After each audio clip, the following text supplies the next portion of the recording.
হাজী সাহেবের সাথে আপনি একেবারে ফুল হাতা বিয়ে করবেন, কিসের বিয়ে? যৌতুকের নাম যেন মুখে না আনবেন। কারণ এদেশের 1 ইঞ্চি না, আমিরে জামাত বলেছে হাফ ইঞ্চি জমিও এই দেশ থেকে কেউ যদি নিতে চায়, এদেশের 18 কোটি মানুষ যদি সত্যি জীবন দেওয়া লাগে, দাদাদের 3-18 আমরা এই দেশ থেকে বিদায় করে দেব। আমাদের কিচ্ছু নেই, কিন্তু আমাদের ঈমান আছে। কথা বলে না কেন? আল্লাহ রাব্বুল আলামিন যে জমিনটা আমাদের উপহার দিয়েছেন, এই জমিনে তার রং, বিশেষ করে কোরআনের যে নিয়ম নীতিগুলো আছে, এগুলো যদি সত্যিই প্রতিষ্ঠিত হয়ে যায়, আপনি সত্যিই দুনিয়াতে একটা মিনি জান্নাতে বাস করতে পারবেন। এই বাংলাদেশের কোনো সমস্যা নেই। সমস্যা শুধু ওরা তৈরি করার জন্য কিছু লেজুড় রেখে গেছে, এদের সমস্যা। এই দাদাদের কোন রাষ্ট্রের সাথে মিল নেই। আপনি আশপাশে যতগুলো প্রতিবেশী আছে আপনি তাকান, বিশ্ব মানবতা যারা আছে, বিশ্বের মোড়ল, তারা দেখছে না? ওদের পাকিস্তানের সাথে মিল নেই, চীনের সাথে মিল নেই, নেপালের সাথে মিল নেই, ভুটানের সাথে মিল নেই, মায়ানমারে মিল নেই, আফগানিস্তানের সাথে একটা চিকন বর্ডার আছে, এই বর্ডারের সাথেও মিল নেই। আমাদের সাথেও ছিল না, শুধু ছিল এই নত জানু হওয়ার কারণে। এখন যে এই মানুষ দাঁড়ানো শিখেছে, এখন আমাদের সাথেও মিল নেই। আমরা আহ্বান জানাচ্ছি, বয়কট করা যখন আরম্ভ হয়েছে ব্যক্তিগত কারণে না, ওরা যেহেতু আল্লাহর ঘর ভাঙে, এজন্য মান আহাব্বা লিল্লাহ, যাকে ভালোবাসলে আমরা আল্লাহর জন্য বাসি, ও আবগাদা লিল্লাহ, কারো সাথে ঘৃণা করলে কার জন্য করি? বলেন বলেন। সুতরাং আপনারা আল্লাহর ঘরগুলো ভাঙছেন, মন্দির আছে এই ভুয়া ধোয়া তুলে। এখন যদি বলি যে ঢাকা স্বামীবাগে ইসকন মন্দির, 500 বছর আগে এখানে মসজিদ ছিল, কি করবেন বলেন? এদেশের একটা মন্দিরও থাকবে? বিশ্বে তো কোনো জায়গায় হিন্দুর সংখ্যা বেশি নেই, পিটিয়ে সোজা করে ফেলবে। বিশ্বে 1 নম্বরে জাতিতে আছে খ্রিস্টান, তাদের মেয়েকে আপনারা উলঙ্গ করে হাঁটান। বারবার বলছি এ কারণে এটা সামাম দুনিয়ায় ছড়িয়ে যাক। এই মানবতার নামে শত্রু এরা। 200 কোটি মুসলমানের এখন ইমানের দাবি, আমার মনে হয় এদের ঐক্যবদ্ধ হওয়া দরকার। ভারত বয়কটের ডাক দেওয়া দরকার। এই কথা বলেন না কেন? এটা ইমানের এখন দাবি, কারণ ওরা মসজিদ ভাঙে। কি ভাঙে? গরু খাওয়ার অপরাধে। কালকে ওদের সংসদে দাঁড়িয়ে একজন মুসলমান এমপি জানিয়েছে, গরু খাওয়ার অপরাধে মুসলমানদেরকে জবাই করে। কমন সেন্সের কমন থাকলে গরুকে কেউ মা বলে ডাকে? হ্যাঁ, গরু যদি আপনার মা হয়, তাহলে আপনার বাবা কোনটা? বাবা ওইটা। আপনার বাবা মনে হয় আশপাশে আছে না। হিন্দু ভাইরা যারা আছেন এদেশে, আপনি মন খারাপ করবেন না। আমরা এই দেশে যারাই বাস করি, জন্ম নিয়েছেন যারা এদেশের, তারা সম্মানিত এবং বৈধ নাগরিক। আমরা মাইনরিটি মেজরিটি মানি না, সব আমরা এক। এই ধোয়া তুলে এতদিন আমাদেরকে দাবিয়ে রেখেছিল। আমাদের বুদ্ধিজীবী গুলো হত্যার পেছনে ওরা দায়ী। এক কথা বলে না কেন? অধ্যাপক মিয়া গোলাম পরোয়ার ঘোষণা দিয়েছেন না যে আপনি খোঁজ খবর নিয়ে দেখেন, আমাদেরকে দাবন করে রাখার জন্য প্রতিবেশীরা দায়ী। বুদ্ধিজীবী হত্যার সাথে আমাদেরকে জড়ানো হয়, ওরা দায়ী। রাজাকারের তালিকা বের হয়েছিল, আপনারা দেখেছেন। ওনাদের নিজেদের মন্ত্রী তালিকা বের করেছিল 10,000, তার ভেতরে 8,060 জন আওয়ামী লীগের। একটা মন্ত্রী হইল আকমা মোজাম্মেল হক, একটা অকর্মা মোজাম্মেল। ওরে দায়িত্ব দিয়েছে যে জামাত শিবিরকে রাজাকার বানাবে। ও ছাতা আওয়ামী লীগকে বানিয়েছে 860 জন, জামাতের মাত্র 37 জন, তাও 8-9 জন মরে গেছে। এরকম অকর্মাকে মন্ত্রী বানালে তো এরকম উল্টো পাল্টা রিপোর্ট দেবে। আপনার রিপোর্ট অনুযায়ী বলেন এই দেশে কি করেছেন? 11 জন মানুষ ছিল ওই সময় যুদ্ধ করার মতো শেখ পরিবারে, একটাও করে নাই। বেকার এই ধোঁয়াটা তুলে এতদিন পর্যন্ত এই দেশে ইসলামকে এবং আলেম ওলামাকে, ইসলামপন্থী যারা ইসলাম কায়েম করতে চায় তাদেরকে দুনিয়া থেকে বিদায় করেছে এই ধোঁয়াটা তুলে। এটা এখন আর দেশে কেউ বিশ্বাস করে না। কথা বলে না কেন?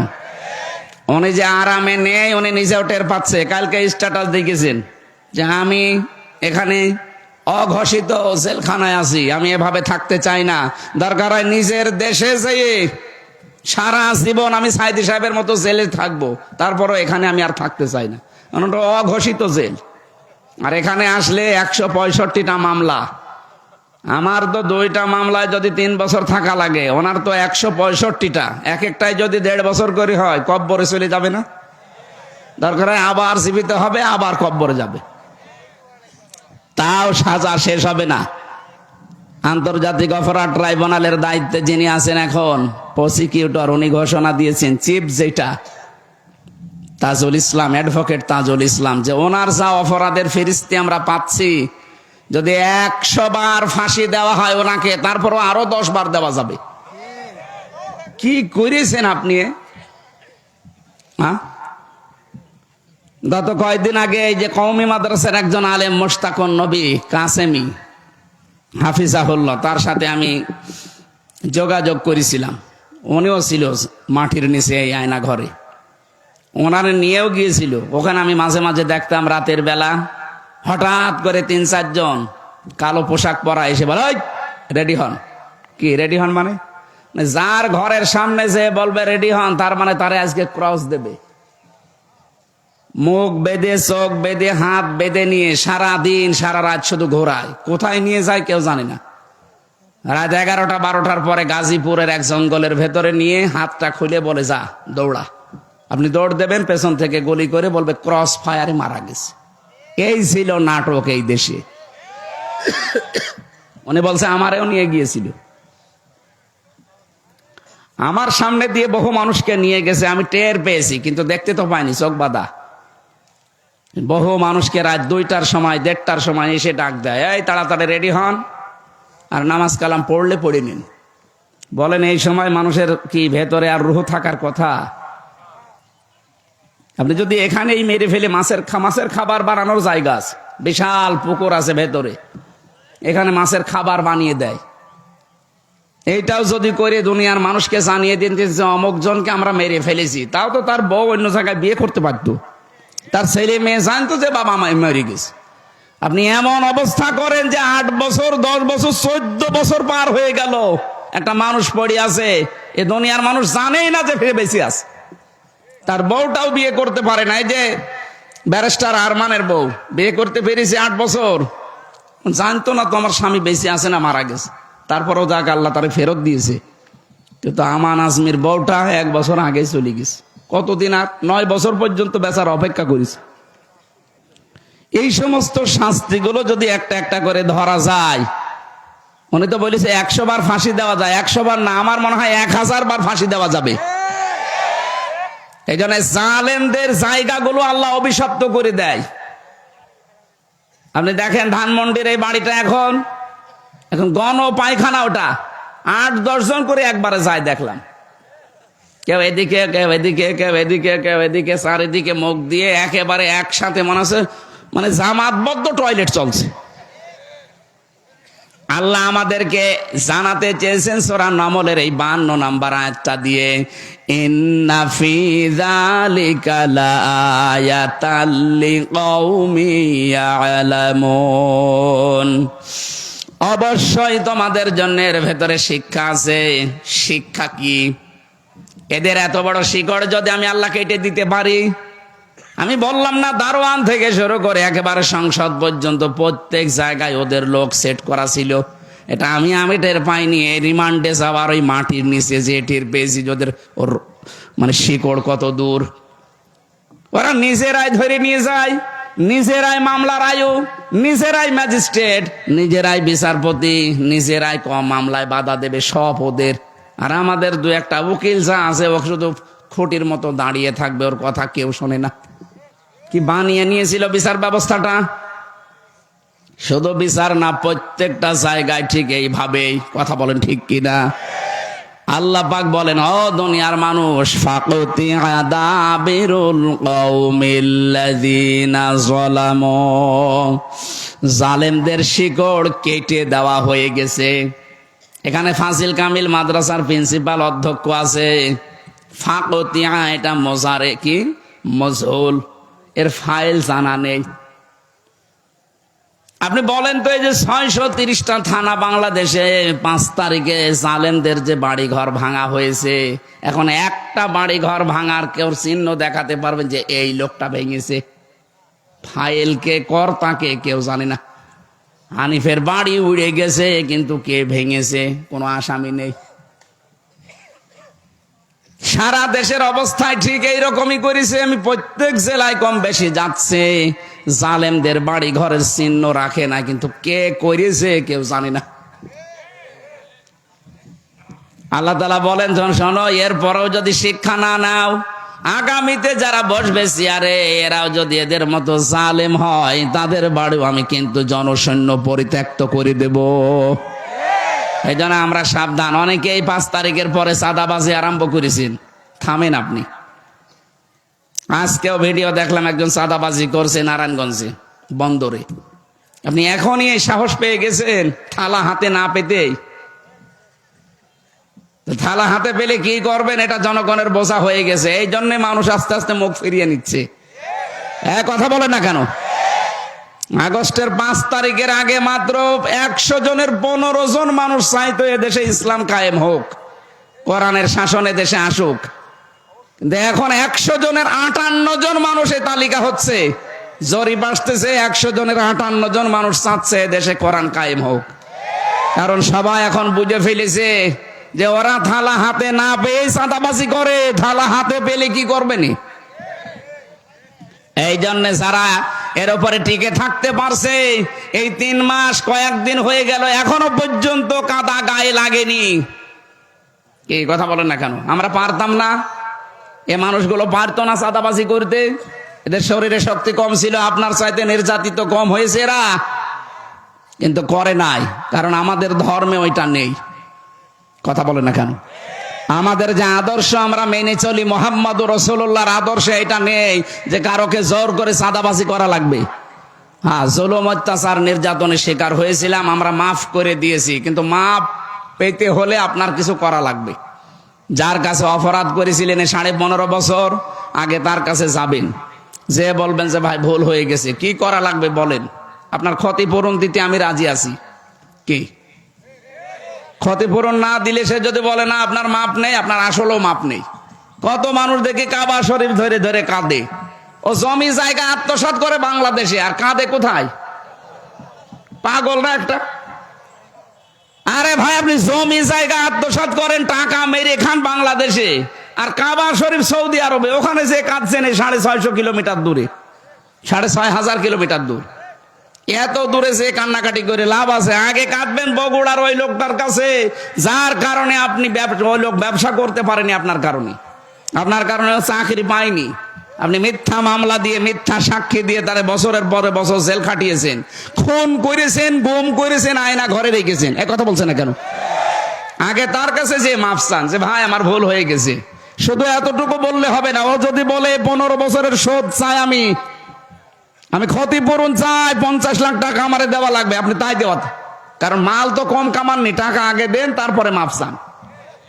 কালকে একটা গান বলছিল, কে জানো, যে আগে কি সুন্দর মাল কামাইতাম আমরা। আসলেও তো তাই ছিল। খাপের খাপ মমতাজের বাপ মিলে গেছে। আমরা জালেমদের এই পরিণতি দেখে শিক্ষা নিতে পারবো না কোরআনের আইন থেকে? যে আগামীতে আমরা যারা আসবো, কে আসবেন আমরা জানি না, আল্লাহ যাকে দেয় সে আসবে। কিন্তু সে যদি জালেম হয়, তাদের বাড়ি ঘর 5 বছর পরে কিন্তু উজাড় গৃহ হয়ে যাবে, পরিত্যক্ত হয়ে যাবে। কারণ যেখানে জুলুম করা হয়, এই জায়গাটা আল্লাহ পুরা একেবারে অভিশপ্ত করে দেয়। এর বাস্তব প্রমাণ এই জালেমদের বাড়িগুলো। আল্লাহ তুমি আমাদেরকে বাঁচাও, বলে না আমিন। আমরা কোরআনে কারিমের সূরা বাকারার 190 নম্বর আয়াতটা পড়েছি। এখানে 7টা বিষয় আছে। আমরা কোরআন থেকে কথা বলার জন্য যেহেতু বসেছি, আপনারা শুনবেন না? আল্লাহ রাব্বুল আলামিন বলেন, ওয়াকাতিলু ফি সাবিলিল্লাহিল্লাযীনা ইউকাতিলুনাকুম ওয়ালা তা'তাদু ইন্নাল্লাহা লা ইউহিব্বুল মু'তাদিন। এখন কত কিছু এর আগে বলা লাগে, যে শানে নজরুল আছে, ঐতিহাসিক প্রেক্ষাপট আছে। সূরার তেলাওয়াত আমরা করলাম, তাফসীর করার জন্য যে নিয়ম নীতিগুলো বলতে হয়, সময়ের অভাবে সব বাদ দিয়ে আমরা সরাসরি যাচ্ছি ব্যাখ্যায়। আল্লাহ পাক বলেন, কাতিলু, লড়াই করো। কে বলছেন? ফি সাবিলিল্লাহি, আল্লাহর রাস্তায়। একেবারে কাটা কাটা কথা, কোনো ভেতরে কোনো প্যাঁচ গোছ নেই। আল্লাহ বলেন লড়াই করো আল্লাহর রাস্তায়। এই আয়াত শুনেই মনে হচ্ছে আল্লাহ মনে হয় মারামারির পক্ষে। হ্যাঁ, কোরআনে কারিমে সূরা আনফালের ভেতরে আছে, নবীজিকে আল্লাহ জানিয়েছেন। সূরা আনফালের এটা 17 নম্বর আয়াত সম্ভবত। রব্বুল আলামিন নবীজিকে জানিয়েছেন, ফালাম তাকতুলুহুম ওয়ালাকিন্নাল্লাহা কাতালাহুম। হে নবী, আপনি তাদেরকে হত্যা করেননি, হত্যা করেছি আমি আল্লাহ নিজে তাদেরকে। এটা যখন নবীজি নিজে হিজরত করার জন্য বাড়ি থেকে বের হবেন, ওই সময় বিশ্ব নবীকে আল্লাহ বলেছিলেন শুধু একটু বালি হাতে নেন, সামনের দিকে ফিকে মারেন, সূরা ইয়াসিনের কয়েকটা আয়াত তেলাওয়াত করে, বাকি যা করা লাগে আমি আল্লাহর কুদরত করবে। নবীজি তো সামনের দিকে বালি মেরেছিলেন, কয়েকটা কাফেরের গায়ে লাগার কথা ছিল তাদের চোখে মুখে, কিন্তু চারিদিকে যারা দাঁড়িয়ে আছে 42 জন, এদের চোখে মুখে নাকে গেল কি করে? রব্বুল আলামিন পরবর্তীতে জানিয়েছেন, ওমা রমাইতা ইয রমাইতা ওয়ালাকিন্নাল্লাহা রমা। হে নবী, আপনি শুধু বালি নিক্ষেপ করেছিলেন, এতটুকুই আপনার কাজ শেষ, বাকি যা করার আপনি কিছুই করেননি। ওইটা আমার জিবরাইল সঙ্গে সঙ্গে হাতে নিয়ে নেয়, প্রত্যেকটা কাফেরের চোখে মুখের ভেতরে এটা দিয়ে দেয়, ওরা হাত ডলতে থাকে, চোখ ডলতে থাকে, মাঝখান থেকে আপনাকে আমি আল্লাহ বের করে দেই। এই ঘটনার ভেতরে যত মানুষকে আমরা হত্যা হতে দেখেছি, মরে যেতে দেখেছি, এই মানুষগুলোকে নবীজি একটাও মারেন নাই, প্রত্যেককে আল্লাহ দুনিয়া থেকে বিদায় করেছেন নিজে। ফালাম তাকতুলুহুম, আপনি একটাও মারেননি। ওয়ালাকিন্নাল্লাহা কাতালাহুম, বরং আল্লাহ তাদেরকে হত্যা করেছে। এই শব্দটা শুনলে অনেকে আজ খারাপ মনে করে, ইসলাম তাহলে মারামারি, কাটাকাটি, হত্যা। আরে ভাই, ইসলামের নিয়মগুলো আল্লাহ বুঝে শুনেই দিয়েছেন। কারণ মানুষের যা চরিত্র, এই যে 4 জন মানুষকে ছাত্রলীগ যদি সত্যিই মেরে ফেলে, এখনো তো তদন্ত হয়নি, যেহেতু বলতেছে সাতপন্থী যারা, তারা যে ছাত্রলীগকে ভাড়া করে আমাদেরকে জবাই করা হয়েছে, এটা যদি সত্যি প্রমাণ হয়ে যায়, এই খুনিদেরকে আপনি শুধু ওয়াজ করে জীবন অবিরত রাখতে পারবেন না। এদেরকে যদি থামাতে হয়, আমার মনে হয় এদেরকেও ঠিক ওইভাবেই জবাই করা লাগবে। ওরা 4 জন মেরেছে, ওদের 8 জনকে জবাই করে দেন জনসম্মুখে, দেখবেন এমনি টাইট হয়ে যাবে। কারণ এমনিতে ওরা নিষিদ্ধ। এখন কথা বলছে না কেন?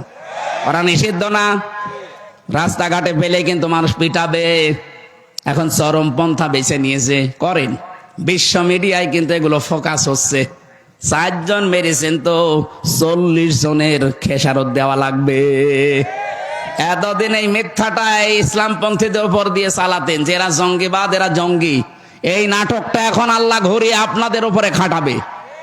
বলেন, র্যাবের ডিসি এখন চিনি নতুন দায়িত্ব পেয়েছে, দায়িত্ব পেয়ে প্রথম দিন ঘোষণা দিয়েছে বাংলাদেশে জঙ্গি যা ছিল সবগুলো নাটক। আমি তো এই 3 বছর যতগুলো মানুষের সাথে মিশেছি জেলখানায়, জঙ্গিদের ভেতরে মাঝে মাঝে আমার নিয়ে যেত। কিসের জঙ্গি? ওরা ছাত্র শিবিরের সদস্য ধরে নিয়ে এসে বলছে যে জঙ্গি।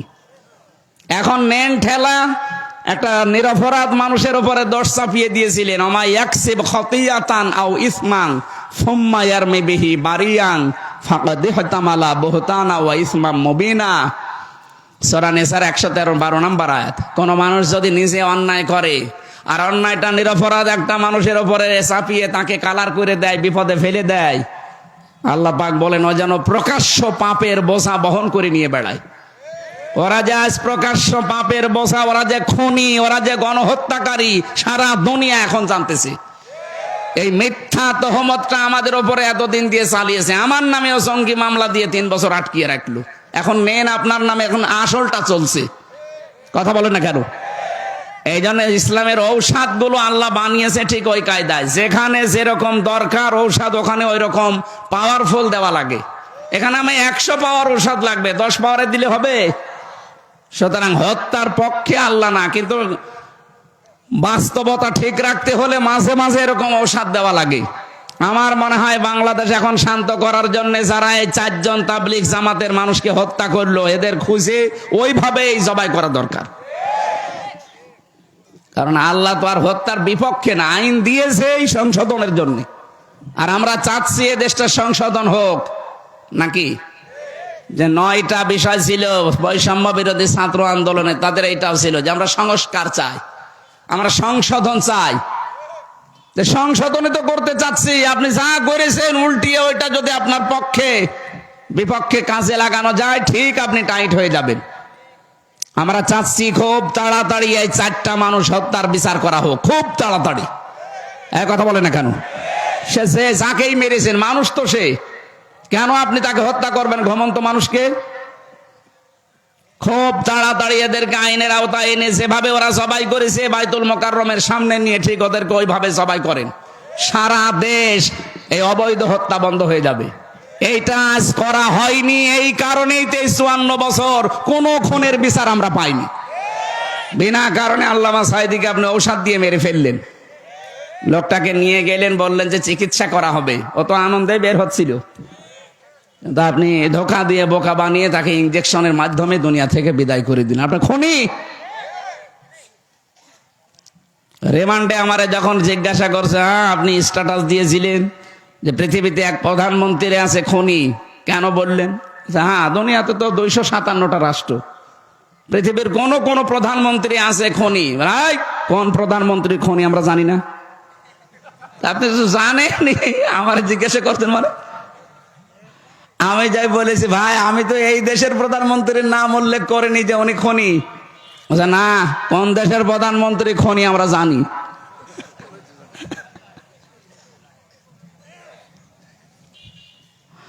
এই জন্য এখানে শাব্দিক অর্থ শুনে মনে হচ্ছে আল্লাহ মনে হয় মারামারি কাটাকাটি এ হত্যার পক্ষে না। আল্লাহ হত্যার পক্ষে না।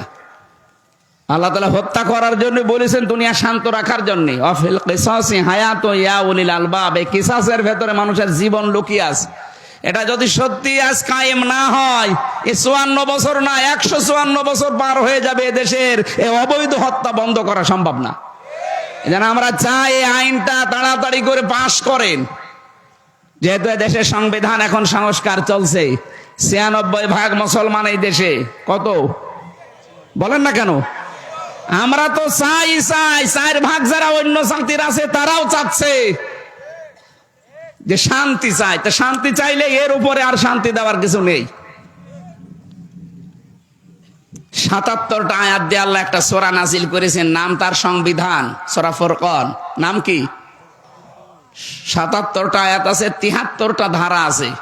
আমরা তাফসীর পড়ে কোরআন হাদিস পড়ে বাস্তবতায় যা দেখেছি, এই 73টা ধারা দিয়ে বাংলাদেশের যে সংবিধান এখন সংস্কার চলছে, আমাদের আওয়াজ যদি সবার ওঠে যে আমরা এই 73টা ধারা চাই, আর এই ধারাগুলো দিয়ে যদি বাংলাদেশের সংবিধান তৈরি করা হয়, এই দেশটা 41 সাল টার্গেট দেওয়ার দরকার নেই।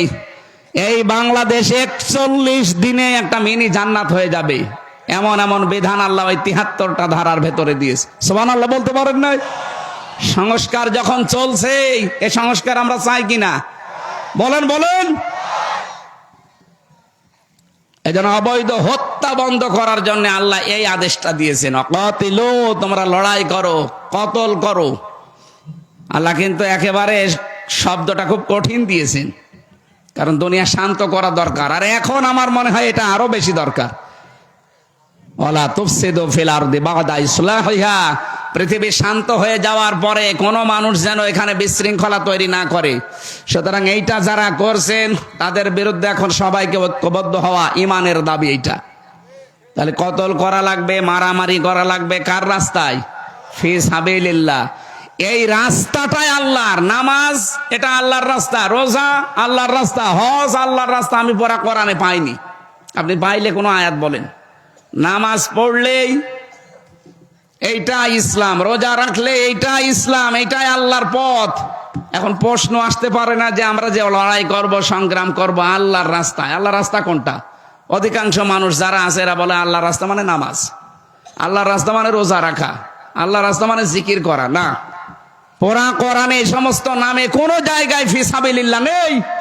আল্লাহর রাস্তা মানে হয় ওয়াজাহিদু ফি সাবিলিল্লাহ ওয়া কাতিলু ফি সাবিলিল্লাহ। আল্লাহ এইটাই চায় যে আমার রাস্তায় জিহাদ হবে, আমার রাস্তায় কতল হবে, এইটাই আমার রাস্তা। এটা যদি আজ আমরা 18 কোটি মানুষ বুঝে ফেলতাম, পাশে যারা শত্রুতা করছে আশপাশের এই প্রতিবেশী নামে কলঙ্ক, এরা ভয়ে থাকতো সবচাইতে বেশি। আমি ওদের যত প্রদেশ ঘুরেছি, ওদের ভেতরে সবচাইতে বেশি ভয় মরণের। ওয়ালা তাজিদান্নাহুম আহরাসান নাসি আলা হায়াতি ওয়া মিনাল্লাযিনা আশরাকু। সূরা বাকারার ভেতরে আল্লাহ বলেন, হে নবী, লামে তাকিদ নুনে সাকিলা, অবশ্যই আপনি দেখতে পাবেন এই পৃথিবীতে সবচাইতে বেশি জীবনকে ভালোবাসে মুশরিকরা। কারা? ওদেরকে একটু ভয় ধরিয়ে দিয়েছেন, এখন ভাই না দাদা না বাবা ডাকতেছে। ওরা নিজেরাই বলেছিল যে ভিসা দেব না চিকিৎসার জন্য। না, তোদের দেশে আর না যাওয়ার কোনো দরকার নেই। আমরা যারা দায়িত্বে আছি এ দেশের, ডক্টর মোহাম্মদ ইউনূসকে আহ্বান জানাতে চাই, বাংলাদেশে দরকার হয় 2 টাকা করে আপনি তোলেন, প্রত্যেকের কাছে 2 টাকা 5 টাকা করে কালেকশন করেন, করে 8টা বিভাগে আন্তর্জাতিক মানের 8টা হাসপাতাল তৈরি করেন। যেভাবেই হোক, দরকার হয় তুরস্কের কাছে, পাকিস্তানের কাছে, চীনের কাছে আপনি ধার নেন, কিছু ঋণ নিয়ে ধার নিয়ে এই 8টা বিভাগে 8টা আন্তর্জাতিক মানের হাসপাতাল বানিয়ে দেন। ওরা না খেয়ে মরবে। ওদের আলু, ওদের পেঁয়াজ আজ পয়সে পয়সে নষ্ট হচ্ছে। আমাদের মনে হয় এখন ব্যবসা বাণিজ্য আন্তর্জাতিক যে বিষয়গুলো সব পাকিস্তানের সাথে, চীনের সাথে, তুরস্কের সাথে, এদের সাথে আঞ্জাম বেশি দেওয়া দরকার। এরা যেহেতু আল্লাহর ঘর ভেঙে ফেলে, এদের সাথে কোনো সম্পর্ক আমাদের আর নেই। কথা বলেন না কেন? ধর্মীয় প্রতিষ্ঠান ভেঙে ফেলবেন আপনি মানুষ। আপনি হিন্দুকে জিজ্ঞাসা করেন, সেও আপনাকে গালি দেবে।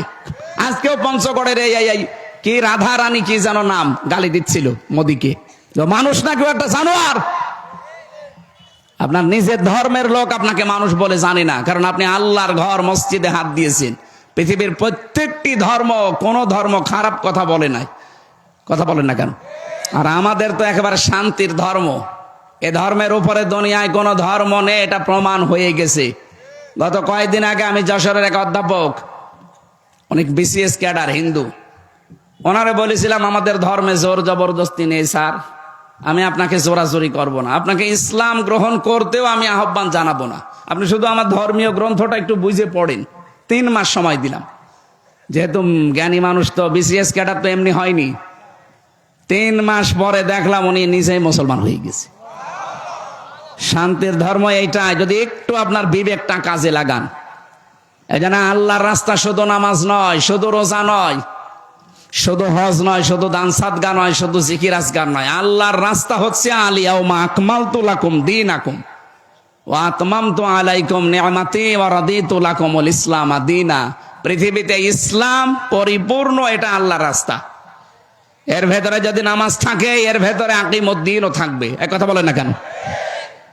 এই যে আমার বাড়ি, মনে করেন এটা, এই বাড়িটা আমার, এখানে আমি 5 তলা বিল্ডিং এর মালিক, সবগুলো ভাড়া দিয়ে দিয়েছি। আমার বউ ছেলে মেয়ে 1 তলায় থাকে। এখন যদি শাহাবুদ্দিন সাহেব এসে বলে এখানে বাড়ি ঘর জারি হোক, এখানে নিয়ম নীতি আমার চলবে, এমনকি আপনার বউ ছেলে মেয়ে আমার কথায় উঠবে বসবে।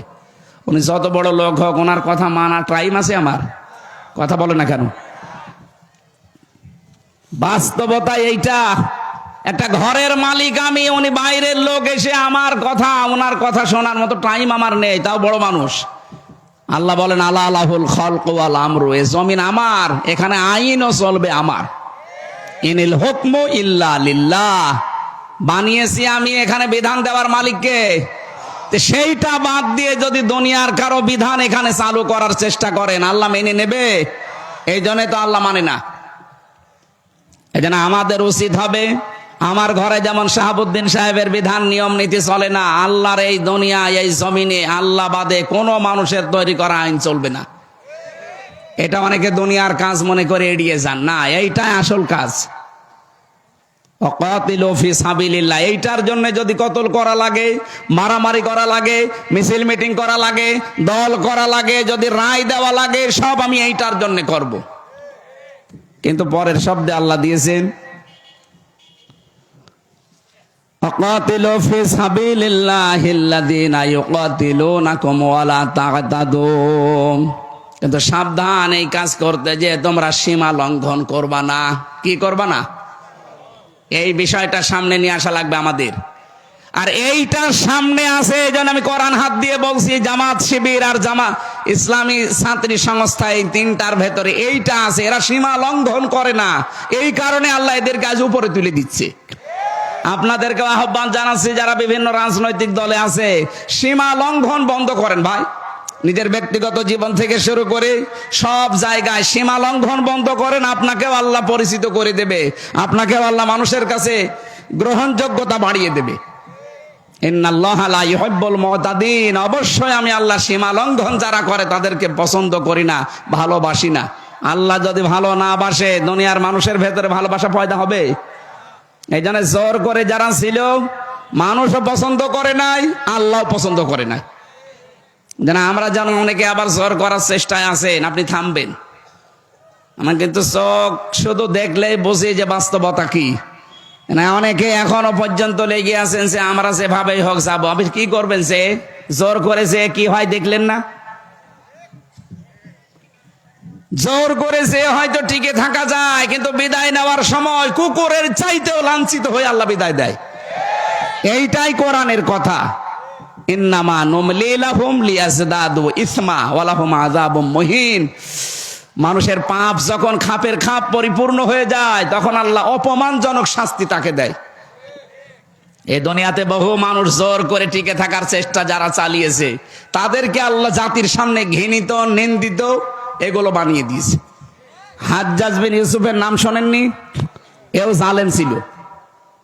মন্ত্রী পরিষদ এসে একদিন বলছে, বাদশাহ আপনার জন্য বাইরে আমরা যেতে পারি না। আপনাকে তো গালি দেয়, আমাদেরকেও গালি দেয়। এই 15.5 বছরে তাই হয়নি? এক কথা বলেন না কেন? ও বলছে আমারে গালি দেয় কে, আমি দেখবো। রাস্তায় গেছে ছদ্মবেশ নিয়ে, গ্রাম্য এক লোকের সাথে দেখা। ওই বেটা বাচ্চা হাজ্জাজ বিন ইউসুফ, লোকটা কেমন? ওই ও তো জালেম, ও জালেম, ও জালেমের বাচ্চা জালেম। যেই বারবার সালেম বলে, ওর মেজাজ খারাপ হয়ে গেছে। ডাক দিয়ে বলছে, বেটা আমারে চেনো? না, আমি সে হাজ্জাজ বিন ইউসুফ। ও মনে মনে ভাবে, আল্লাহ আমার তো আজকে মাথা থাকবে না। ডাক দিয়ে বলছে, বাদশাহ আপনি আমারে চেনেন? না তো, আমি এই গ্রামের ওই লোক যার মাসে 2 দিন মাথা খারাপ হয়, আজকে তার পয়লা দিন। তোর মাসে 2 দিন মাথা খারাপ হয়, আজকে প্রথম দিন, তার মানে আর একদিন হবে। পাগল, ওই দিন পাগল বইলে বেঁচে গিয়েছে, তাছাড়া বাঁচার কথা ছিল। আমরা এই 15.5 বছরে পাগল বইলেই বেঁচেছিলাম। কথা বলছে, জোর করে থাকা যায় না ভাই। এখনো যারা এই ধান্দায় আছেন যে থাকবো যা হয় হবে, কিচ্ছু পারবেন না। কারণ সে সিস্টেম এখন পাল্টিয়ে গেছে। তত্ত্বাবধায়ক সরকার আবার আসতেছে। কি আপনি দেখেননি কালকের পেপার? আবার ঘুরে আসতেছে। আগামীতে কেউ যেন 5 বছর জুলুম করে আবার টিকে থাকবে, ভয়ে ভয়ে থাকা লাগবে।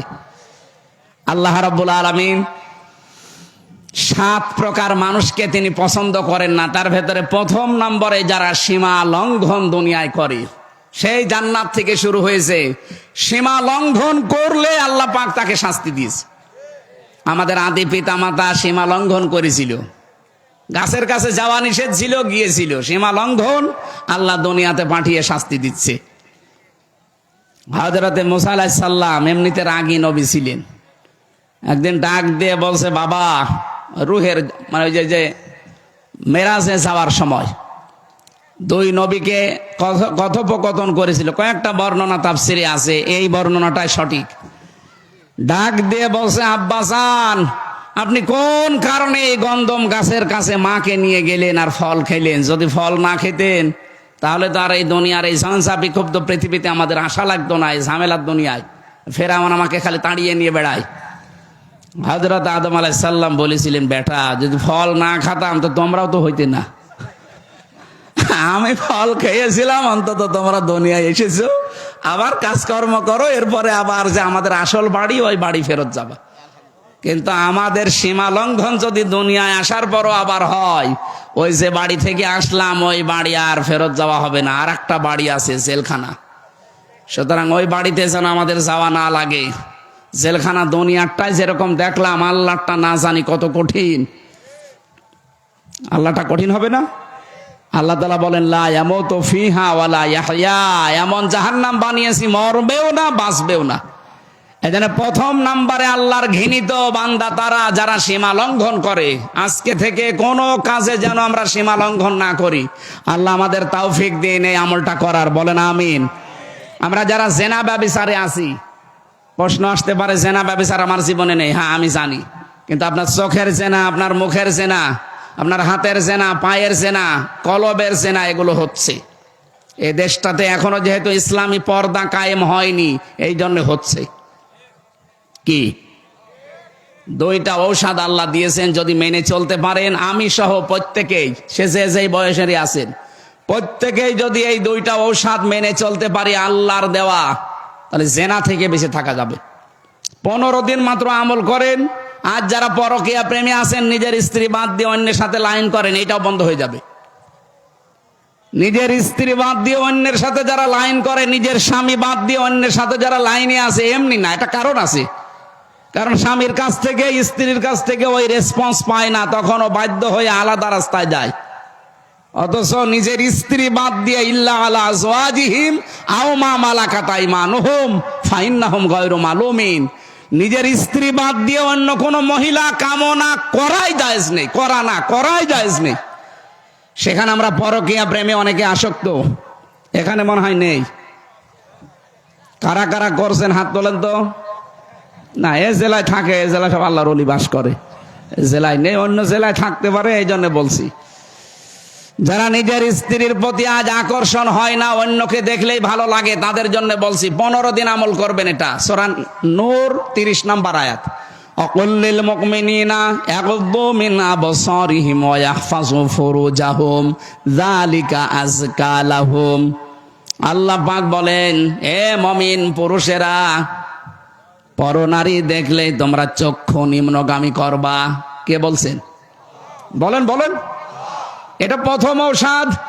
শুধু 14 জন পুরুষ মানুষ, 14 জন পুরুষ মহিলা বাদ দিয়ে, 14 জন মহিলা বাদ দিয়ে যদি আপনি দুনিয়ায় যত মহিলা আছে, এই মহিলাগুলোর দিকে তাকাতে গেলে অবশ্যই আপনাকে চক্ষু নিম্নগামী করে ফেলা লাগবে। এই যে রাস্তাঘাটে হাঁটতেছে, ওই 14 জন মহিলার ভেতরে বা 14 জন পুরুষের ভেতরে যদি ওটা না পড়ে, আমি মিলিয়েছিলাম তাফসির থেকে,